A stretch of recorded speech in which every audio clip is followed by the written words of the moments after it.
Hello साथियों, मैं आप सभी लोगों का मैथ की दुनिया 01 में एक बार फिर से वेलकम करता हूं। साथियों, आज जैसा कि आप जानते हैं कि हम कक्षा 12वीं के गणित के पहले चैप्टर जिसका नाम है संबंध और फलन, उसके ऊपर हम बात कर रहे थे। और अब तक हमने इस संबंध और फलन के ऊपर जो है कम से कम 5 वीडियो लेक्चर बनाए हैं।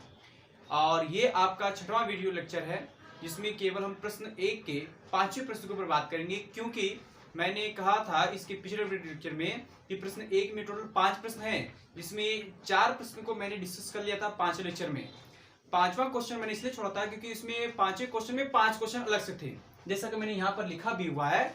अब इस 5वें क्वेश्चन को हम एक करके देखेंगे कि ये क्वेश्चन आपका क्या है और कौन से संबंध को ये बताते हैं। ये 5 क्वेश्चन जो क्वेश्चन नंबर 1 का 5वां प्रश्न है, और क्वेश्चन नंबर 1 के 5वें प्रश्न में 5 प्रश्न दिए हुए A B C D E करके। तो ये 5 प्रश्न हैं जिनका सॉल्यूशन हम एक एक करके देखेंगे। तो समय को ज़्यादा इन्वेस्ट न करते हुए हम लोग जो है इस क्वेश्चन स्टार्ट करते हैं। लेकिन जिन बच्चों ने अभी तक जो है हमारे वीडियो लेक्चर को नहीं देखा है, वो जाके के हमारे वीडियो चैनल पर, हमारे वीडियो चैनल यूट्यूब चैनल पर जाके एक बार इस वीडियो को जरूर देख लेंगे, ताकि उनको किसी भी प्रकार का कोई डाउट्स ना रहे और सारे डाउट्स को क्लियर करते हुए वो एग्जाम को अच्छे से क्वालिफाई कर सके। ठीक है, तो आइए मैं स्टार्ट करता हूँ क्वेश्चन को। तो क्वेश्चन ये है, देखिए ये कह रहा है क्वेश्चन नंबर 1 का 5वां प्रश्न।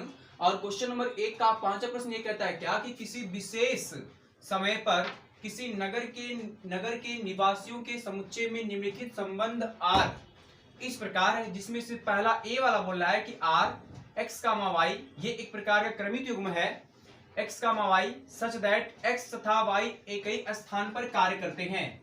मतलब पहला क्वेश्चन आपका ये बोल रहा है कि जो क्रमिक युग्म है x, y, इन दोनों क्रमिक युग्म में संबंध क्या है कि x और y जो है ये दोनों एक ही स्थान पर कार्य करते हैं। अब इसको हम संबंध कैसे डिफाइन करेंगे, कौन सा संबंध बताएंगे, देखते हैं कि कैसे हल किया जाएगा।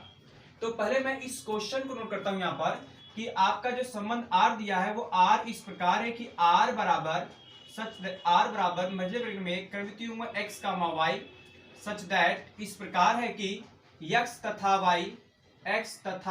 y एक ही स्थान पर कार्य करते हैं, एक ही स्थान पर कार्य करते हैं। ये आपका संबंध परिभाषित है।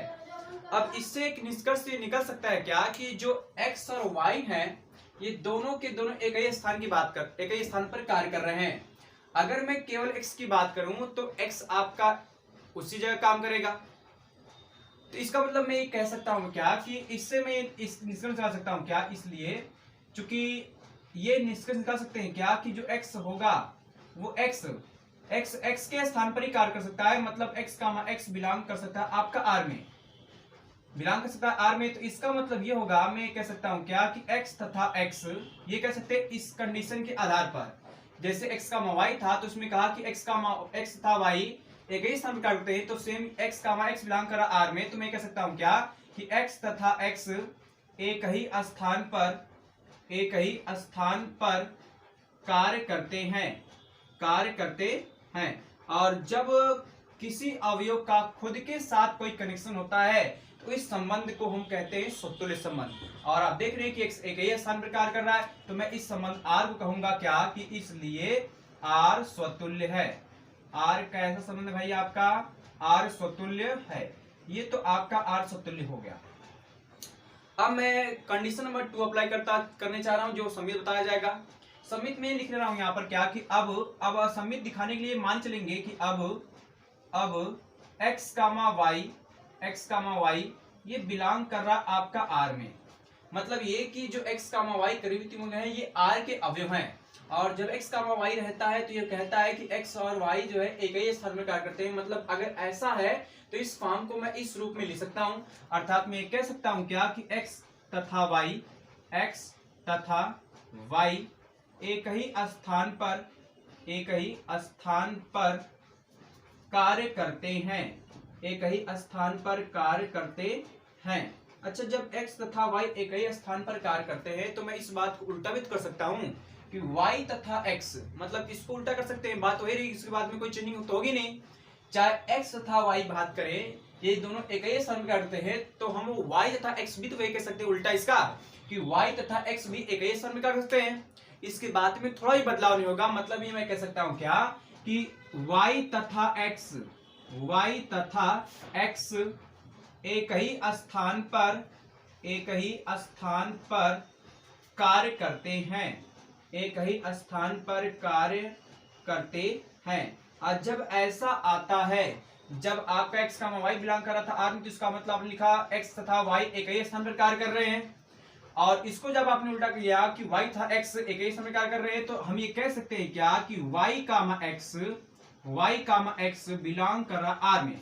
मतलब ये कि x कामा y बिलोंग कर रहा r में, और इसका रिवर्स भी, इसका उल्टा भी y कामा x भी बिलोंग कर रहा r में। तो मैं कह सकता हूं क्या कि जब किसी क्रमिक युग्म का बिलोंग भी उसी में बिलोंग करे r में ही, तो हम कह सकते हैं कि संबंध आपका सममित संबंध है। अर्थात मैं कह सकता हूं क्या, इसलिए r सममित है। ठीक है, तो ये तो हो गया आपका स्वतुल्य, ये हो गया सममित। अब एक बचा है आपका संक्रामक के लिए। तो संक्रामक के लिए मैं इस पार्ट को यहाँ लिख रहा हूँ। संक्रामक के लिए थोड़ा सा मैं इसको ऐसे इरेज कर रहा हूँ ताकि आपको पूरी बातें समझ में आए। संक्रामक की बात कर रहा हूँ। संक्रामक के लिए मान ले जाए, ये मान चलते हैं अब माना ध्यान दीजिए इसको। अब माना कि x कामा y हम दो क्रमित युग्म लेके चलते हैं, दो क्रमित युग्म। इसका कंडीशन ये होता है क्या कि अगर x कामा y बिलोंग कर रहा r में और y कामा z बिलोंग कर रहा r में, तो इस बीच वाले को हटाएंगे तो x कामा z ये भी बिलोंग करना चाहिए r में। तो इस प्रकार के संबंध को हम लोग बोलेंगे संक्रामक संबंध। तो वही मैं मान चला हूं, इसको मान चलेंगे, इस वाले पार्ट्स को और इस वाले पार्ट्स को लेकर आया जाएगा। देखते हैं कैसे। x comma y belong to r and या तथा y कामा z ये बिलोंग कर r में। तो इसको मैं लिख सकता हूं क्या, इसके अकॉर्डिंग लिख सकता हूं क्या कि x तथा y एक ही स्थान पर कार्य कर सकते हैं। मतलब ये कि x तथा y एक ही स्थान पर कार्य करते हैं, एक ही स्थान पर कार्य करते हैं।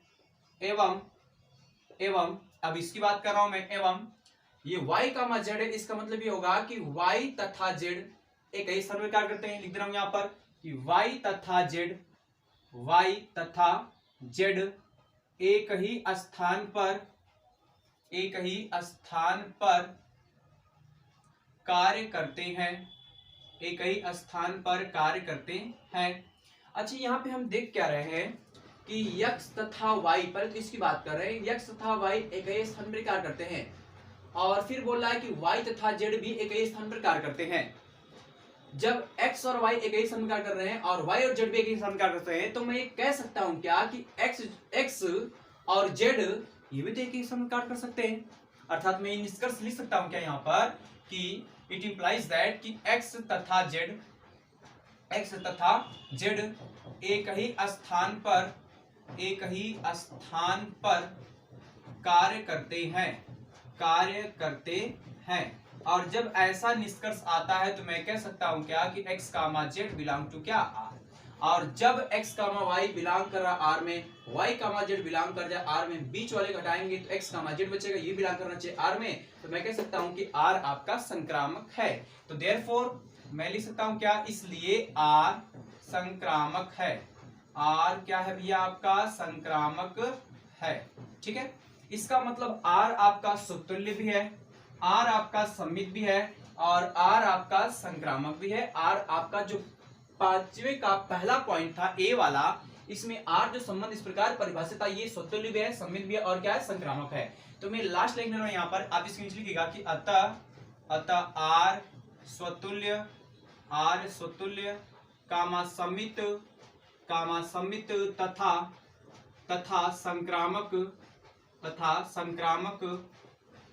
संक्रामक संबंध है।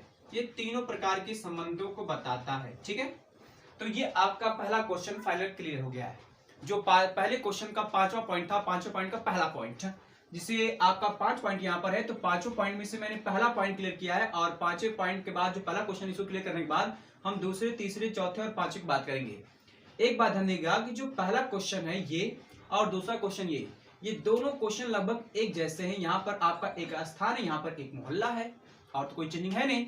तो जैसे जैसे आपने इसको लिखा है, लिखने का जो प्रोसीजर है वही सारा का सारा प्रोसीजर आपका बी वाले में भी आएगा। बस आपने जहां पर स्थान लिखा है वहां पर मोहल्ला लिख देंगे तो आपका आंसर हो जाएगा। और उसके बाद जो है आपका थोड़ा सा डी वाला और ई वाला ये दोनों एक जैसा है। इसमें आपका पत्नी है तो इसमें क्या है, पिता है। अगर इसमें आप पत्नी लगाकर हल करते हैं तो आप इसमें पिता लगा देंगे तो ई वाला लग जाएगा। थोड़ा दिक्कत होगी तो सी वाले में होगी। मतलब ए और बी एक जैसा, डी और ई एक जैसा, और सी और थोड़ा सा डिफरेंट टाइप का क्वेश्चन है, इसलिए इसको थोड़ा सा हम डिटेल में समझेंगे क्या है ये।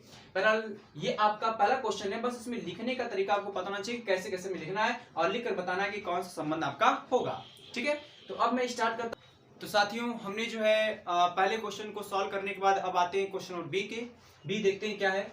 बी कह रहा है कि आर एक्स का वाई सच दैट एक्स तथा वाई एक ही मोहल्ले में रहते हैं। मैंने कहा था कि ये ए वाला और बी वाला एक जैसा है, जहां पर आपका पहले वाले में स्थान रहेगा वहां पर आप मोहल्ला लिख देंगे, बाकी सारी चीजें सेम रहेगी। तो मैं डायरेक्टली जल्दी इसको सॉल्व कर दे रहा हूँ। यहाँ पर सोल्यूशन आपका बी वाला रहेगा, बी वाला। और बी वाला क्वेश्चन ही कह रहा है क्या कि आर जो है इस प्रकार परिभाषित है कि एक्स का वाई सच दैट एक्स तथा वाई एक ही मोहल्ले में रहते हैं, एक ही मोहल्ले में रहते हैं। तो एकदम सिंपल सी बात है भैया कि एक ही मोहल्ले में रहते हैं। इसका मतलब मैं खुद ही मोहल्ले में रहता हूं तो एक्स तो बिलोंग करेगा ही आर में। तो मैं कह सकता हूं क्या, चूंकि यहाँ पे ध्यान देंगे स्पष्ट है, लिख दे रहे हैं यहाँ पर स्पष्ट है कि एक्स बिलोंग कर रहा है आर में, है ना। मतलब ये कि खुद कोई व्यक्ति स्वयं के मोहल्ले में तो रहेगा ही, स्वयं के मोहल्ले में रहेगा ही। इसका मतलब मैं लिख सकता हूँ कि यहाँ पर क्या कि इसलिए कि एक्स तथा एक्स ऐसे लिख दीजिएगा, एक्स तथा एक्स एक ही मोहल्ले में रहते हैं, एक ही मोहल्ले में रहते हैं। ठीक है, थोड़ा तेजी के साथ लिखिएगा, एक ही मोहल्ले में रहते हैं। और जब ऐसा कंडीशन आ जाएगा तो मैं कह सकता हूं कि आर आपका समतुल्य है। ठीक है, आर आपका समतुल्य है, ये बन जाएगा। अब हम लोग ये लिखते हैं कि यदि दूसरा पॉइंट में सममित दिखाने जा रहा हूं, यदि हम मान के चलते हैं कि x का जो y है ये आपका r में बिलोंग कर रहा है, और जब ऐसा रहेगा तो मैं कहूंगा कि x तथा y एक ही मूल्य में रहते हैं। अर्थात मैं लिख सकता हूं क्या कि x तथा y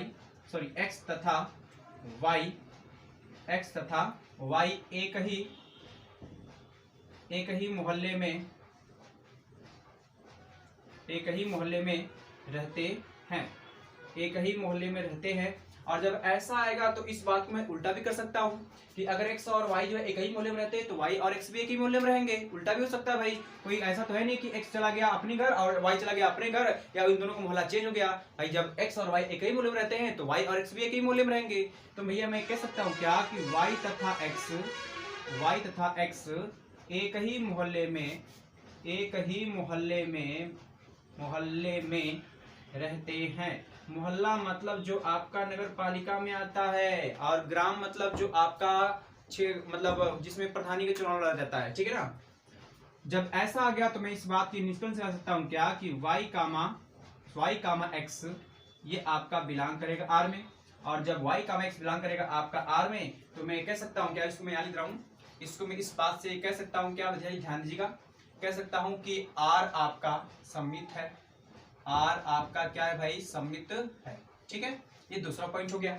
अब हम संक्रामक को प्रूफ करने जा रहे हैं। संक्रामक देखिए ध्यान से, इसको थोड़ा चेक करता हूं मैं कि ये मान जाए कि अब माना क्योंकि भाई हमें दो चीजें चलना है, तीसरा दिखाना है।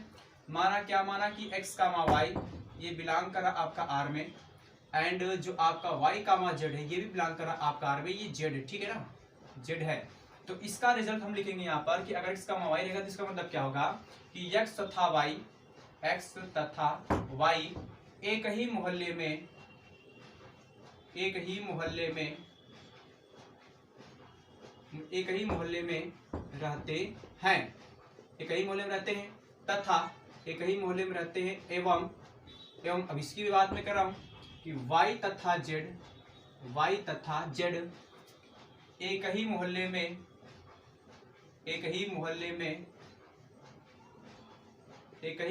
में रहते हैं।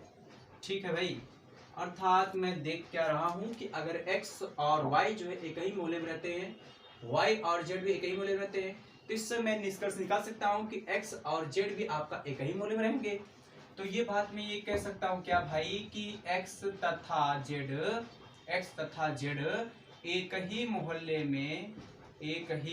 मोहल्ले में रहते हैं। और जब ऐसा निष्कर्ष आएगा तो मैं कह सकता हूँ क्या मेरे भाई कि x तथा z ये बिलोंग कर रहा r में। और जब ऐसा आएगा तो मैं ये कह सकता हूँ क्या कि इसलिए r आपका क्या हो सकता है, संक्रामक। अतः r आपका संक्रामक है, मतलब r आपका यहाँ भी स्वतुल्य हो गया, r आपका यहाँ पर संक्रामक हो गया और r यहाँ पर क्या हो गया, सॉरी सम्मित हो गया और यहाँ r पर संक्रामक हो गया। तो मैं ये कह सकता हूँ कि अतः r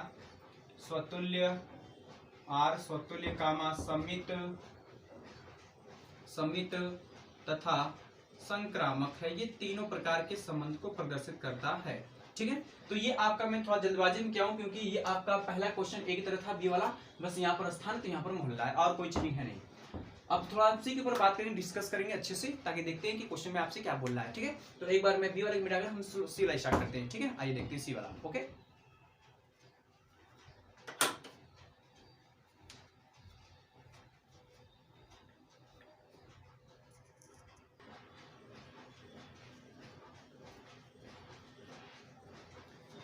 तो साथियों हमने जो है ए और बी तो कंप्लीट कर लिया है। अब हम लोग सी के ऊपर थोड़ा बात करेंगे। ठीक है, सी देखते हैं क्या है आपका क्वेश्चन। सी कह रहा है क्या कि आज जो है आपका x comma y such that x comma y x y से ऐसे ध्यान दीजिएगा, x comma y such that x y से ठीक 7 सेंटीमीटर लंबा है। मतलब एक्स जो है वाई से 7 सेंटीमीटर लंबा है। कौन लंबा है, x किससे, y से, कितना 7 सेंटीमीटर। x जो है y से ठीक 7 सेंटीमीटर लंबा है। मतलब ये कि अगर x की वैल्यू 1 सेंटीमीटर है तो y की वैल्यू 7 सेंटीमीटर लंबा है। अगर y की वैल्यू 2 सेंटीमीटर है तो x की वैल्यू उससे 7 सेंटीमीटर लंबा हो जाएगी। मतलब आपका आएगा 8 सेंटीमीटर हो जाएगा, और 9 सेंटीमीटर हो जाएगा, 7 सेंटीमीटर अधिक लंबा है। तो देखते हैं भाई क्या है क्वेश्चन, इसको कैसे सॉल्व करेंगे। पहले तो मैं एक बार इस क्वेश्चन को लिख दे रहा हूं यहाँ पर कि इसको हम सी वाला सॉल्व करने जा रहे हैं। सॉल्यूशन नंबर सी वाला है, और सी कह रहा है कि आर मझले ब्रैकेट में x comma y such that, ये कह रहा है कि एक्स वाई से ठीक 7 सेंटीमीटर लंबा है। सेंटीमीटर आप ऐसे लिख सकते हैं, सीएम बना सकते हैं सेंटीमीटर। तो इसका मतलब ये मैं देख सकता हूं क्या, अच्छा ये अब यहाँ पर मैं देख सकता हूं क्या कि मैं जो है अपने आप से क्या 7 सेंटीमीटर लंबा हो सकता हूं। मतलब कोई भी इंसान या कोई भी चीज जो है खुद से 7 सेंटीमीटर लंबा तो हो ही नहीं सकता, क्योंकि वो खुद के बराबर है। तो इस बात से हम ये निकाल सकते हैं क्या कि जो आपका x है, एक x कामा x, मतलब ये कि x 7 सेंटीमीटर लंबा नहीं हो सकता। आज जब ऐसा नहीं हो सकता तो मैं कह सकता हूं कि r डजंट बिलोंग टू क्या, डजंट बिलोंग टू r। मतलब ये कि x जो है x से 7 सेंटीमीटर कैसे लंबा हो सकता है, वो बराबर हो सकता है ना, अधिक तो हो नहीं सकता। इसलिए x कामा x मतलब ये कि कोई भी अवयव खुद से कनेक्शन नहीं बना सकता। इसलिए x comma x doesn't belong to क्या, r। क्योंकि दीजिएगा यहाँ ब्रैकेट में, क्योंकि कोई संख्या या कोई भी इंसान या कोई भी चीज, क्योंकि कोई संख्या खुद से, क्योंकि कोई भी स्वयं से, ऐसे दीजिएगा, कोई भी स्वयं से अधिक लंबा नहीं हो सकता।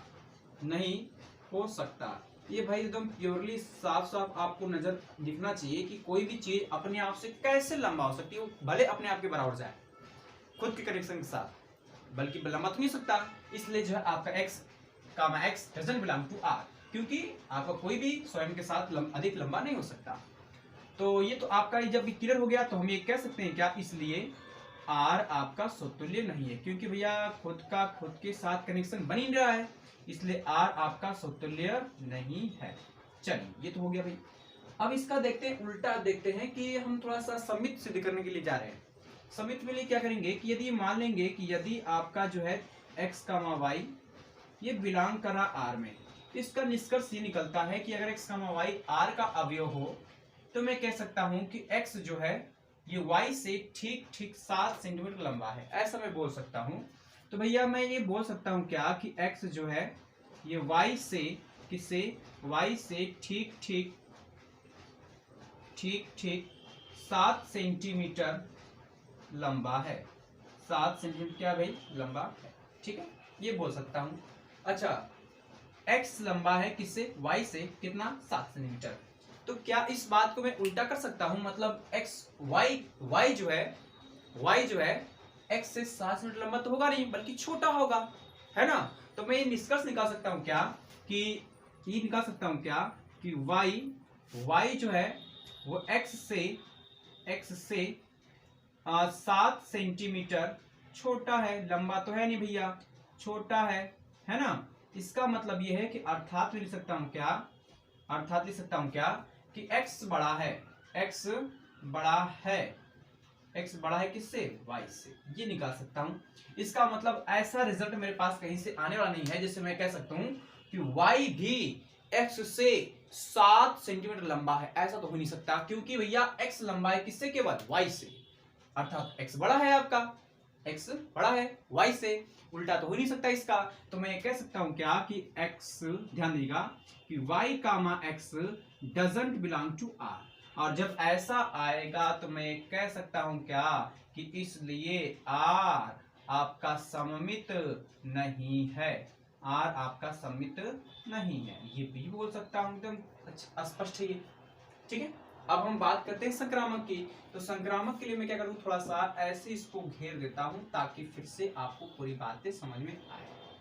चलो भैया, इसमें दो क्रमित युग्म मान चलते हैं कि अवमाना दो क्रमित युग्म, ठीक है। अवमाना कि x कामा y ये बिलोंग कर रहा r में, और दूसरा ये मान लिया जाए कि y कामा z ये बिलोंग कर रहा r में।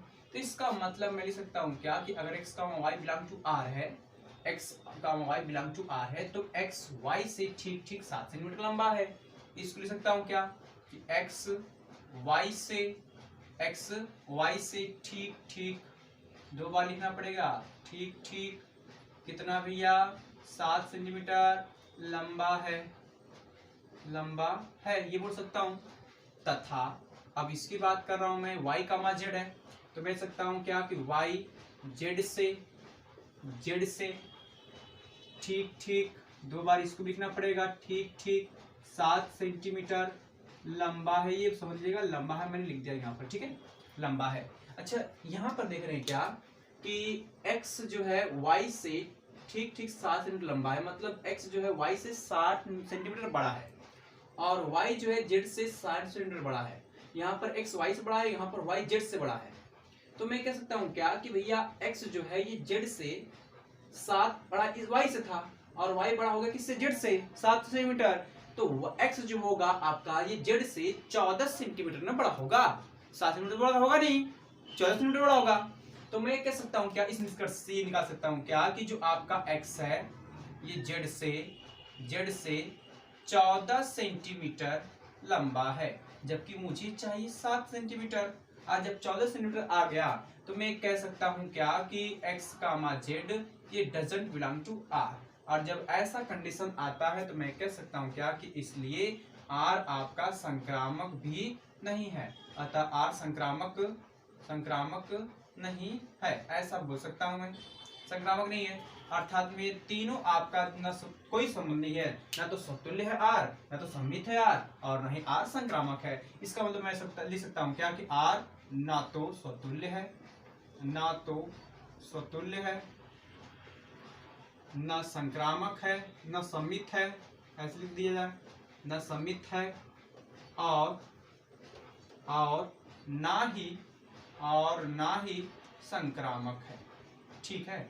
ऐसे बस लिख कर हम समझेंगे ताकि पूरी बातें आपको समझ में आए, ठीक है। तो ये आपका सी वाला था, थोड़ा सा इसमें ध्यान देना था कि कौन बड़ा है कौन छोटा है, आपका 7 सेंटीमीटर किससे बड़ा है कौन छोटा है, इस पे हमें बात करनी थी, जिसको मैंने स्वतुल्य भी नहीं था, और ना ही संक्रामक था, और ना ही सम्मित भी था, ना ही संक्रामक था, मतलब ये तीनों में से किसी संबंध को फॉलो नहीं कर रहा है, ठीक है। तो आप इसको एक बार नोट कर लीजिएगा। नोट करने के बाद हम लोग चलेंगे क्वेश्चन नंबर डी पर, और क्वेश्चन नंबर डी और ई दोनों एक जैसा है, तो मैं सोच रहा हूँ कि केवल डी बताऊँ, ई वाला आप लोग खुद कर ले, क्योंकि जहाँ पर पत्नी लगाएंगे वहाँ पर पिता लगा देंगे, बाकी सारी चीजें सेम रहेगी, ठीक है। तो मैं केवल डी वाला बताऊंगा, ई वाला आप लोग खुद लगा लीजिएगा। ये आपके लिए मैं क्वेश्चन छोड़ रहा हूँ। बाकी नेक्स्ट वीडियो लेक्चर में हम लोग पढ़ेंगे अगले क्वेश्चन के ऊपर। ये ई वाला आप लोगों के लिए रहेगा, आप लोग इसको ट्राई कर लीजिएगा, ठीक है। क्यों हमने जो है सी तक सॉल्व किया, अब हम डी के ऊपर बात करेंगे। और बेसिकली डी और ई जो है आपका दोनों सेम जैसा है, इसलिए जो बातें इसमें लिखी जाएगी वही बातें आपकी ई में लिखी जाएगी। इसलिए मैं केवल डी वाला बताऊंगा, ई वाला आप लोग खुद कर लीजिएगा, लेकिन कर लीजिएगा, ठीक है। तो मैं डी वाला स्टार्ट करता हूं ताकि पूरी बातें समझ में आए। आइए देखते हैं। ये डी बोल रहा है क्या कि आर आपका एक्स का वाई सच दैट है एक्स वाई की पत्नी है। कौन पत्नी भैया? एक्स। किसकी पत्नी है? वाई की। क्या है? पत्नी है। एकदम सवाल दीजिएगा। ये आर आपसे बोल रहा है क्या कि जो आपका आर है ये डिफाइन है एक्स कामा वाई क्रमिक युग्म सच दैट एक्स बोल रहा है एक्स वाई की पत्नी है। कौन पत्नी भैया? एक्स। किसकी? वाई की। क्या है? पत्नी है। चलो भाई ये तो हो गया। तो आप मुझे जरा बताइए कि कोई औरत क्या स्वयं की पत्नी हो सकती है? कोई भी औरत स्वयं की पत्नी कैसे हो सकती है? वो किसी और व्यक्ति की पत्नी हो सकती है, लेकिन खुद की पत्नी कैसे हो सकती है? ये तो पॉसिबल नहीं है। इसका मतलब ये है कि मैं इस निष्कर्ष से निकल सकता हूँ क्या कि यहाँ पे लिख सकते हैं क्या कि चूंकि एक्स कामा एक्स मतलब कोई भी औरत स्वयं के साथ ये पत्नी नहीं हो सकती, इसलिए x comma x doesn't belong to R. कारण लिख दीजिएगा यहाँ पर कि कोई भी औरत, ऐसे लिखिएगा, कोई भी औरत स्वयं की पत्नी नहीं होती, स्वयं की पत्नी नहीं होती, ठीक है।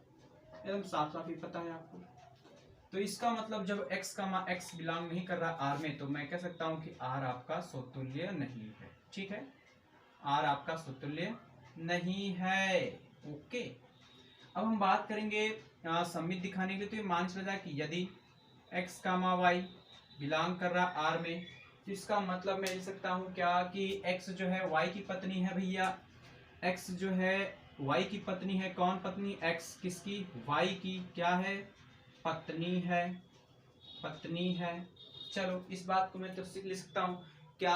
अब जैसे मैं कह दूं कि कोई औरत किसी व्यक्ति की पत्नी है, तो क्या व्यक्ति भी उस औरत की पत्नी हो सकती है? ये तो पॉसिबल है, ये नहीं है। मतलब x जो है y की पत्नी है, तो क्या y x की पत्नी हो सकती है? नहीं हो सकती। इसका मतलब ये लिख सकते हैं हम लोग क्या कि y जो है x की पत्नी नहीं हो सकती। ये तो कंडीशन बन ही नहीं सकता, पत्नी नहीं हो सकती। काफी इंटरेस्टिंग सवाल दिखाई दे रहा है, इसमें थोड़ा सा कॉमेडी सीन भी आ रहा है, इसलिए मजेदार तरीके से पढ़िएगा। मतलब y जो है x की पत्नी नहीं हो सकती, अर्थात मैं ये कह सकता हूँ क्या कि y कामा x ये डजंट बिलोंग टू आपका r है। और जब ऐसा आ जाए तो मैं कह सकता हूँ भैया कि r आपका सममित भी नहीं है, क्योंकि रिवर्स तो बिलोंग कर ही नहीं रहा, इसमें सममित नहीं, ऐसा हो सकता है। अब हम बात करेंगे संक्रामक की। तो संक्रामक के लिए फिर से मैं वही काम कर रहा हूँ भाई, देख लो जरा। मान लिया जाए कि माना क्या x कामा y ये बिलोंग कर रहा r में, तथा y कामा z ये बिलोंग कर रहा r में। अब मैं इन दोनों का स्टेटमेंट लिखना चाहता हूँ, थोड़ा ध्यान दीजिएगा। जब x कामा y रहेगा, बिलोंग करेगा r में, तो इसका मतलब होगा x जो है y की पत्नी है। कौन पत्नी भैया? इसके लिए x किसकी पत्नी है? y की। क्या है भाई? पत्नी है। तथा आज जब इसकी बात करेंगे तो भैया y किसकी पत्नी हो जाएगी? y जो है z की पत्नी हो जाएगी।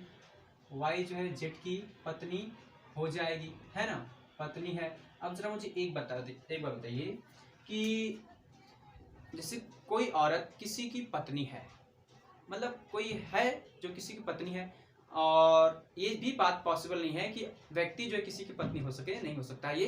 लेकिन फिर भी समझ लीजिए कि x जो है y की पत्नी है, मतलब x पत्नी है y की, और y पत्नी किसकी? z की। ये कंडीशन थोड़ा सेटिस्फैक्शन नहीं हो रहा है, मतलब हो ही नहीं रहा है। तो जब भैया यहाँ पर संतुष्टि लायक बातें नहीं है यहाँ पर, तो मैं ये कह सकता हूँ कि x जो है वो z की पत्नी कैसे हो सकती है, क्योंकि एक औरत दो व्यक्ति की पत्नी पहले जमाने में करती, अब तो पॉसिबल नहीं है ये चीज। तो यहाँ पे ये चीज नहीं हो सकता, अर्थात ये जो है ये कह सकता हूँ क्या कि x कामा z या x z की पत्नी नहीं हो सकती, नहीं, z की पत्नी नहीं हो सकती, जेठ की पत्नी नहीं हो सकती, क्योंकि वो ऑलरेडी वाई की पत्नी है, जेठ की पत्नी नहीं हो सकती। और जब ऐसा हो सकता है तो मैं इस बात को लिख सकता हूँ क्या कि there it implies that x comma z doesn't belong to R, मतलब आर से बिलोंग नहीं कर रहा है। और जब ऐसा हो जाएगा तो मैं कहूँगा भैया आर आपका संक्रामक भी नहीं है, आर संक्रामक नहीं है, ठीक है। और जब तीनों में से कोई नहीं तो मैं लिख दीजिएगा लास्ट में, अतः आर ना तो स्वतुल्य है, ना तो स्वतुल्य है, कामा न सम्मित है, न सममित है, न सम्मित है, और ना ही संक्रामक है। एकदम जबरदस्त तरीके से लिखिएगा, ना ही संक्रामक है, तीनों में से कोई नहीं है, ठीक है। तो ये आपका डी वाला था।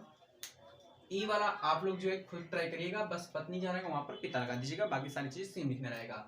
तो भैया मैंने कहा था कि ये वीडियो काफ़ी लंबा हो सकता है क्योंकि इसमें 5 प्रश्न थे और इसके पिछले वीडियो में मैंने 4 प्रश्न बताए थे। मैंने सोचा था 5वां बता दूंगा, लेकिन वीडियो लंबा हो जाता, इसलिए मैंने कहा कि इसको मैं अलग कर दूंगा। ये केवल और केवल पहले प्रश्न का 5वां पॉइंट है। 5वें पॉइंट में 5 प्रश्न थे जो मैंने बताया है, इसमें से 4 बताया, ये आप लोग खुद करेंगे, ठीक है। तो आई होप, मुझे आप उम्मीद है कि आप लोगों को सभी बातें समझ में आई होगी। एक बार इसको आप लोग बढ़िया से अपनी भाषा में लिख सकते हैं, लिख लीजिएगा। कोई इसमें खास बातें है नहीं वैसे बताने लायक कि जो आप लोगों को डिटेल में बताया जाए।